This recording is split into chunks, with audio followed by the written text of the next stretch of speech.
warahmatullahi wabarakatuh. Perkenalkan, nama saya Naziro dari ruang 002 program studi informatika. Di kesempatan kali ini saya akan menjelaskan tentang variabel, data, dan penyajian data dalam statistika. Kita akan mulai dari variabel terlebih dahulu. Variabel berasal dari kata vari yang artinya bermacam-macam atau bervariasi. Nah, variabel ini adalah suatu ciri, karakteristik atau sifat dari populasi yang akan kita amati. Variabel bisa diukur dari suatu objek atau peristiwa atau orang. Contoh dari variabel itu bisa seperti berat badan, tinggi badan, suhu ruang, curah hujan, dan sebagainya. Nah, variabel ini terbagi lagi menjadi dua, yaitu variabel numerik atau variabel kuantitatif, dan variabel kategori atau variabel kualitatif. Kita mulai dari variabel numerik terlebih dahulu. Variabel numerik seperti namanya itu melibatkan operasi aritmetik di dalamnya. Jadi akan ada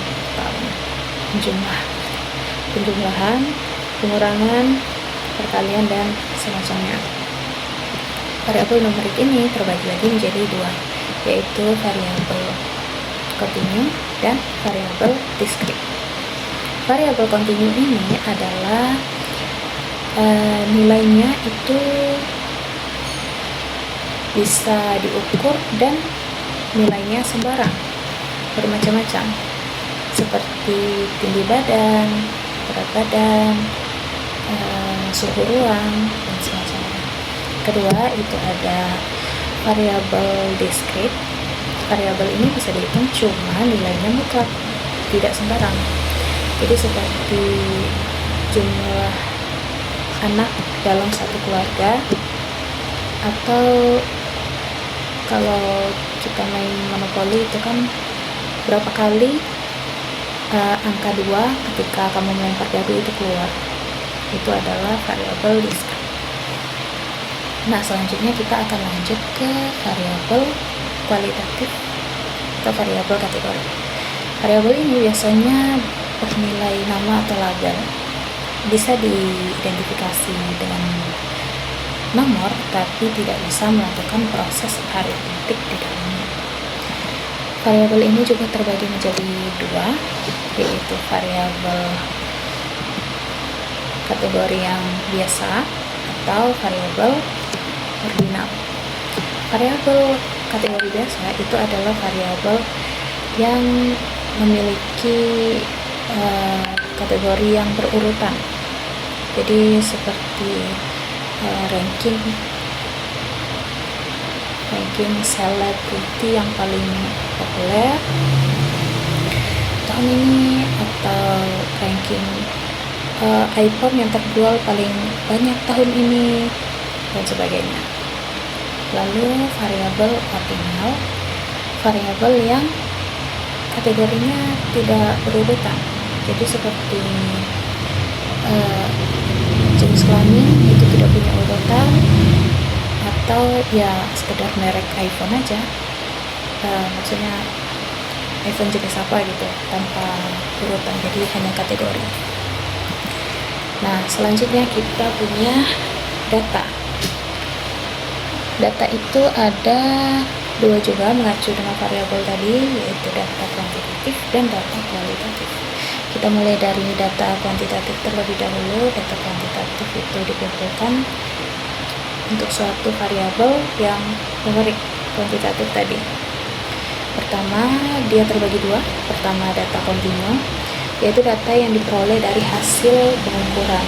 Nah, data ini terbagi lagi menjadi dua setelah hasil pengukuran itu, yaitu data interval yang tidak memiliki nol mutlak. Jadi hasilnya itu bisa minus gitu. Jadi nggak berhenti di nol.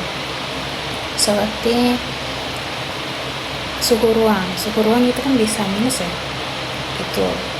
Terus kita punya data rasio, data yang nolnya mutlak, berhentinya di nol. Jadi seperti tinggi badan, berat badan itu kan nggak bisa minus 1 atau minus 2 gitu, nggak bisa. Itu adalah data rasio. Selanjutnya kita ke data kualitatif atau data kategori. Jadi tidak punya interference rasio ya dari kuantitatif, jadi nggak berbentuk numerik. Jadi biasanya berbentuk kata, kalimat, atau gambar. Nah, terbagi menjadi 3 jenis, yaitu data binary yang hanya memiliki 2 kemungkinan hasil, jadi ya atau tidak, atau hidup atau mati, atau hitam atau putih. Itu kan hanya punya 2 kemungkinan. Lalu kita punya data nominal yang kemungkinannya hanya 1 itu saja, seperti pendidikan atau jenis kelamin. Lalu ketiga itu adalah data ordinal, data yang memiliki tingkatan atau urutan, jadi seperti ranking siswa yang paling pintar atau ranking WC yang paling jorok, seperti itu. Nah, kita masuk ke metode penyajian data, yaitu pertama distribusi frekuensi kualitatif. Ini lebih simpel, biasa di dalam bentuk tabel, bisa dalam grafik lain, tapi di sini berbentuk tabel. Semisal seperti ada kelas dan frekuensi yang paling sering muncul. Jadi di kelas 1 itu ada 30 siswa. Nah, berapa orang yang punya nilai 80? Semisal ada 4, frekuensinya 4 dalam kelas tersebut yang mendapatkan nilai 80. Lalu selanjutnya ada distribusi frekuensi numerikal atau kuantitatif. Ini lebih luas, ini juga data per kelompok, jadi punya range atau jarak gitu. Nah, kalau distribusi frekuensi kuantitatif atau numerik ini, dia lebih complicated, dia punya interval, punya batas, dan punya titik tengah. Sekian dari saya. Assalamualaikum warahmatullahi wabarakatuh.